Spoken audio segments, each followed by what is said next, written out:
Hi everyone, welcome back to Munna vlogs. ఆంధ్రప్రదేశ్లో పంచాయతీరాజ్ శాఖ ఈ హౌస్ ట్యాక్స్, ప్రాపర్టీ ట్యాక్స్ గురించి ఒక కీలకమైన అప్డేట్ అయితే ఇచ్చేసింది.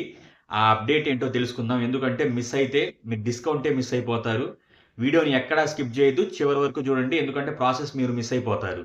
విషయం ఏంటంటే ఈ ఇన్ టైమ్‌గా ఈ హౌస్ ట్యాక్స్ కానీ, ప్రాపర్టీ ట్యాక్స్ కానీ పే చేసే వాళ్ళకి ఒక బెనిఫిట్ లాగా మన రాష్ట్ర ప్రభుత్వం 5% రిబేట్ అనేది, అంటే డిస్కౌంట్ అనేది కరెంట్ డిమాండ్ ఈ ప్రాపర్టీ ట్యాక్స్ మీద, హౌస్ ట్యాక్స్ మీద అయితే ఇవ్వనుంది. ఇది జనరల్‌గా మున్సిపల్ అడ్మినిస్ట్రేషన్ డిపార్ట్మెంట్‌లో ఎప్పటినుంచో ఉంది. ఫస్ట్ టైం ఈ రూరల్ ఏరియాస్‌లో, అంటే ఈ పంచాయతీరాజ్, ఈ గ్రామీణ ప్రాంతాల్లో మొదటిసారిగా ఇంట్రడ్యూస్ చేస్తున్నారు. అది కూడా కేవలం ఒక నెల మాత్రమే. కరెక్ట్‌గా చెప్పాలంటే ఈ ఆర్థిక సంవత్సరం అంటే 2026 నుంచి 27లో, అంటే ఏప్రిల్ నుంచి స్టార్ట్ అయిపోయింది కాబట్టి ఫైనాన్షియల్ ఇయర్. ఈ ఇయర్‌లో కొత్తగా ఇంటి పన్ను గాని, ప్రాపర్టీ ట్యాక్స్ గాని పడతది గదా! అది గనక మనం చివరిదాకా వెయిట్ చేయకుండా, అంటే ఈ మంత్‌లో, అంటే మే 1 నుంచి మే 31 లోపు గనక మనం పే చేసేస్తే మనకి మన డిమాండ్ మీద 5% అయితే ఖచ్చితంగా ఇది డిస్కౌంట్ అయితే ఉంది. ఈ మంచి ఆపర్చునిటీ అయితే ఎవ్వరు మిస్ చేసుకోవద్దు.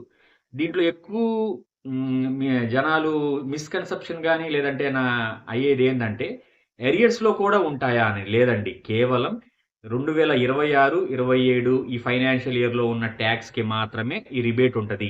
మీ గత బకాయిలు, అంటే 2, 3 సంవత్సరాలు ఏమైనా బకాయిలు ఉంటే దాని మీద ఎటువంటి ఈ డిస్కౌంట్ అయితే ఉండదు. ఈ పాయింట్ ఒకటి. మనకి ఏమేం కావాలి అనేది, ఇది మొత్తం ఆన్‌లైన్ మోడ్ అయిపోయిందండి. స్వర్ణ పంచాయత్ అనే ఒక వెబ్‌సైట్‌లో ఇది మనం చేసుకోవచ్చు. ఆల్రెడీ ఈ హౌస్ ట్యాక్స్ ఎలా మన మొబైల్‌లో పే చేసుకోవచ్చు అని చెప్పి మన వీడియో గూడా ఉంది. అది డిస్క్రిప్షన్‌లో గూడా ఇస్తాను. అలాగే ఇది ఎలా చేసుకోవాలనే ప్రాసెస్ గూడా ఇప్పుడు మీకు చూపిస్తాను. చాలా సింపుల్ అండి. నేను డిస్క్రిప్షన్‌లో ఇచ్చిన లింక్ క్లిక్ జేసి మీరు స్వర్ణ పంచాయత్ వెబ్‌సైట్ డైరెక్ట్‌గా ఎళ్ళిపోతారు.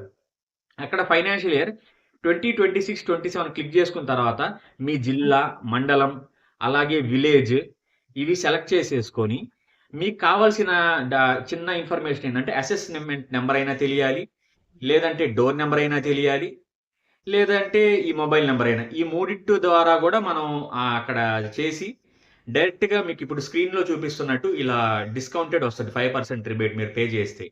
అలా ఆన్‌లైన్ మోడ్‌లో పే చేసుకోవచ్చు. రెండో ఆప్షన్ ఏందంటే, మన మిత్ర వాట్సాప్ గవర్నెన్స్ అని ఈ ప్రభుత్వం చాలా సరికొత్తగా ఇంట్రడ్యూస్ చేసింది. ఆ నంబర్ గూడా వాట్సాప్ నంబర్ మన డిస్క్రిప్షన్‌లో ఇస్తాను. ఆ నంబర్‌ని సేవ్ చేసుకొని జస్ట్ హాయ్ అని పెడితే అక్కడ సర్వీసెస్ ఓపెన్ అవుతాయి. దాంట్లో మనం పంచాయతీరాజ్ సర్వీస్‌కెళ్ళి అక్కడ హౌస్ ట్యాక్స్, ప్రాపర్టీ ట్యాక్స్ ఉంటది. దానిపైన క్లిక్ చేస్తే అప్పుడు గూడా అంతేనండి. House tax, Aadhaar number, mobile number. ఈ మూడిట్లో ఏదో ఒకటి ఎంటర్ చేసిన తర్వాత మీరు డైరెక్ట్‌గా పే చేసేస్తే పీడీఎఫ్ అనేది మీకు ఎమ్మటే జనరేట్ అయిపోతది. సో, మీరు ఎక్కడో పంచాయతీ ఆఫీస్‌కో, లేదంటే ఎక్కడికెళ్ళాల్సిన అయితే పని లేదు. మీరు మీ ఇంట్లోనే, మీరు వేరే రాష్ట్రంలో ఉన్నా గూడా ఇబ్బంది లేదు. మీ ఆధార్ నంబర్ గాని, అసెస్‌మెంట్ నంబర్ గాని తెలిస్తే ఇంట్లోనే క్షణాల్లో చేసేయొచ్చు. 5% డిస్కౌంట్ అయితే వచ్చేస్తది. ఎవ్వరు మిస్ కావద్దు. ఇప్పుడు వాట్సాప్ గవర్నెన్స్‌లో ఎలా పే చేయాలో స్టెప్ బై స్టెప్ ప్రాసెస్ చూపిస్తాను. ఎందుకంటే ఆల్రెడీ మీకు గత వీడియోలో నేను వెబ్‌సైట్ నుంచి ఎలా చేయాలో చూపించేసాను కాబట్టి, ఆ వీడియో ఎవరైనా చూడకపోతే డిస్క్రిప్షన్‌లో ఇస్తాను, అది చూసేయండి. ఇప్పుడు వాట్సాప్ గవర్నెన్స్ ద్వారా ఎలా చేయాలో ఇప్పుడు ఈ వీడియో చూడండి. ఇప్పుడు మీరు చూస్తుంది మన మిత్ర వాట్సాప్ గవర్నెన్స్ నెంబర్, అది 9552300009. దానికి హాయ్ అని జస్ట్ టైప్ చేసి మెసేజ్ పెట్టండి. హాయ్ అని టైప్ చేసి పెడితే మీకు లాంగ్వేజు, సర్వీస్ అని అడుగుతుంది. ఇదిగోండి, చూస్ సర్వీస్ అని ఉంది. నేను ఇంగ్లీష్లోనే పెట్టి మీకు చూపిస్తున్నాను. చూస్ సర్వీస్ అని కొట్టగానే సర్వీసెస్ ఓపెన్ అవుతాయి. ప్లీజ్ సెలెక్ట్ వన్ సర్వీస్, ఏదైనా ఒక సర్వీస్. మన ఇప్పుడు హౌస్ ట్యాక్స్ కదా, అది పంచాయత్ రాజ్. అదిగోండి పంచాయత్ రాజ్, అది క్లిక్ చేయాలి. అది క్లిక్ చేసిన వెంటనే ఇక్కడ మీకు 4 రకాలు కనిపిస్తున్నాయి కదా. మనం పే యువర్ హౌస్ ట్యాక్స్ అది క్లిక్ చేయాలి. అది క్లిక్ చేసి కంటిన్యూ కొడితే ఇప్పుడు మీకు ఇలా పాపప్ ఒకటి వస్తుంది చూడండి. Fill the form to know your house. మీ హౌస్ ట్యాక్స్ ఎంత డ్యూస్ ఉన్నాయో చూడండి. అది ఓపెన్ కొట్టండి. ఓపెన్ కొట్టి సెర్చ్ టైప్. ఇప్పుడు నేను ఇందాక చెప్పినట్టు అసెస్మెంట్ నెంబర్ అయినా చేసి వెరిఫై కొట్టినా అవుతుంది. లేదంటే మొబైల్ నెంబర్, లేదంటే మన రిలేటెడ్ మొబైల్ నెంబర్ పెట్టి వెరిఫై చేసినా ప్రొసీడ్ అవుతుంది. లేదంటే ఆధార్ నెంబర్ పెట్టి వెరిఫై చేసి ప్రొసీడ్ చేసినా మనకి ఓపెన్. చూశారుగా వీడియో మొత్తం. నాకు తెలిసి ఎక్కడ డౌట్ అయితే వచ్చుండదు. ఒకవేళ డౌట్ ఏమైనా వస్తే కామెంట్ సెక్షన్‌లో తెలపండి. నేను ఖచ్చితంగా మీకు హెల్ప్ చేస్తాను.